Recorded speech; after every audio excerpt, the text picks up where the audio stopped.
The inventor was frustrated. He had spent years, decades, researching the nature of time, and his work had finally come to fruition. He had invented a, theoretically, functioning time machine. With this, he knew he could silence all the naysayers who had repudiated the underlying goal of his research. They had told him, time without number, that time travel was impossible.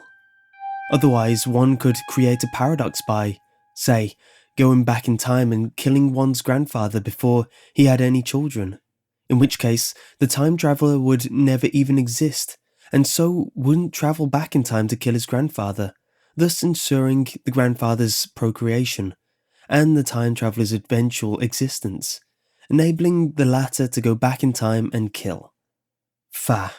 He had long ago since dismissed such nonsense, but as he achieved greater and greater success in his research, always in the comfort of his lab at home rather than at work, the problem grew in his mind. It did not occupy his conscious mind, but his unconscious thoughts were frequently considering it, weighing particular solutions, allowing the better ones to step up to the next floor in his mental architecture. This was actually how he did most of his thinking, with the result being that by the time an idea actually manifested itself in his subconscious mind, he was essentially already decided on a course of action. Obviously, he had concluded, a man could not travel back in time and prevent the circumstances by which he travelled back in time in the first place. Just as obviously, thus the paradox, there would be nothing to stop a man from doing precisely that once he had already travelled back in time. Therefore, both conditions must be true. A man could travel back in time and kill his grandfather, but then he would continue to exist, and upon his return to the present, he would discover that his grandfather had not been killed. Time travel, in other words, would only allow for observation, not interaction. No one would have to worry about accidentally stepping on a bug and somehow causing a volcanic eruption or whatever. This led to important side issues. Were one's actions actually happening somewhere, or somewhen? What would happen if one then got stuck in the past where the apparent event had taken place, etc.? But his subconscious was already working on potential solutions to these questions. As to the main question, he had already decided what to do. Before he would bring his time machine to the attention of his colleagues, and the world for that matter, he would first have to divest them of this notion of paradoxes. To this end, he would travel back in time, perform an action that could not have happened, and then return to the present. He would do this with other people so they could verify that he had, in fact, done the impossible act in the past without endangering the present in any way. First though, he would have to do it alone in order to have empirical verification of a sort in hand before approaching his colleagues. He did not want to kill his grandfather, and was certain his explanation would not be believable if he had got stuck in 80 years in the past. So instead, he would travel 5 years in the past and kill himself. His self from 5 years ago, that is.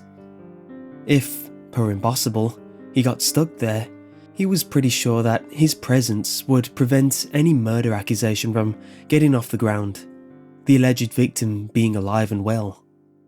He took his time machine, which was about the size of a shoebox, and a pistol into the hallway outside his lab, turned the number dial on the time machine to 5, the units dial all the way up to year, the directional switch to past, and activated it.